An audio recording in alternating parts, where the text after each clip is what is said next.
Bonke, very good evening to you, and thank you for your time. Right off the bat, do you see this plan as being economically viable?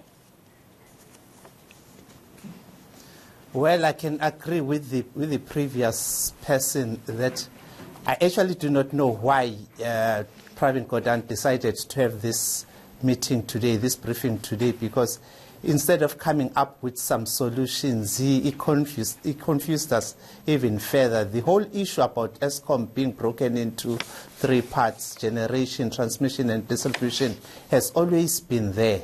And the main problem about Eskom has been, how do we deal with the debt burden at Eskom? And telling us what we already know was not helpful, and then saying, let's wait for more details tomorrow from the MTPS. I think it would have been better for him to wait until the presentation of the MTPS tomorrow and then detail how we are going to go about it, because many people are asking themselves, Eskom has just been given 59 billion rands, and Eskom keeps on asking for more money. And how do we deal with those issues?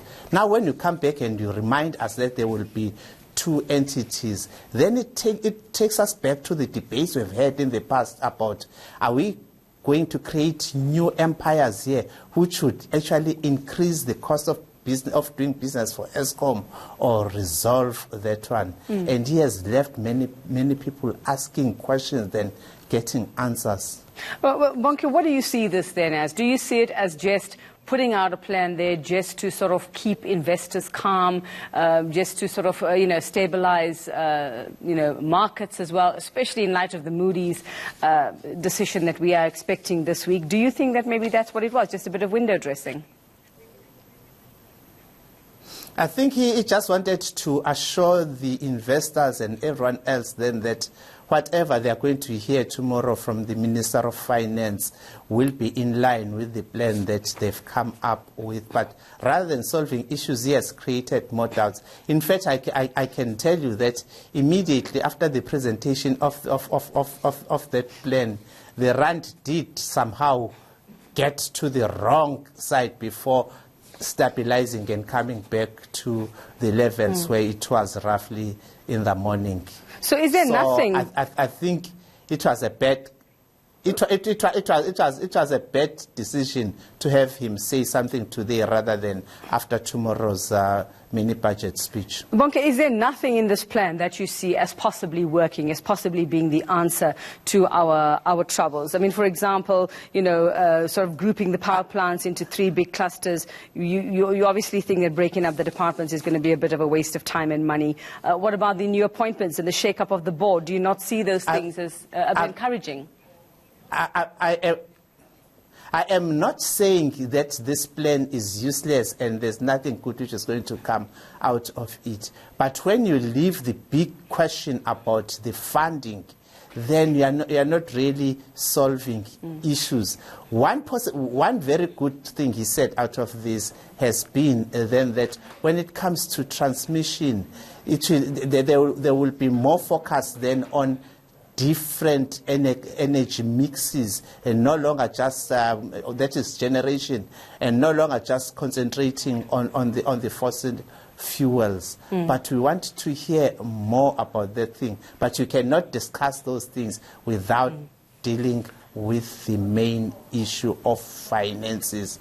And he was not in a position to deal with that one because it is not his mandate. That's why I'm saying he should have waited until tomorrow, and then when he then dissects this thing, everyone will know exactly how this dissection is going to reduce costs or add costs. So in light of all of that, Bonke, very quickly for us, what are you hoping to hear from Thabo Mbeki tomorrow that might make this a little more workable?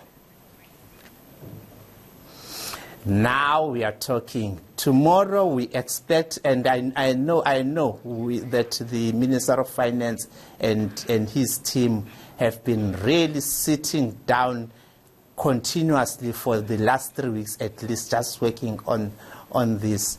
Tomorrow we must expect a very realistic, pragmatic mini budget or medium-term budget policy statement, which will focus mostly on costs, or on how we can contain our costs, some austerity measures, and then how to deal with this big issue called the state-owned enterprises. Are we going to do something to minimize our involvement there and cutting on the bailouts? Because if ever we do not address that one effectively, then Moody's on Friday will downgrade us. But fortunately, because we know the manner in which the Minister of Finance operates, we know that the budget, the mini budget tomorrow, will not be a populist one, but it will be aimed at coming up with viable, pragmatic solutions to take us out of this.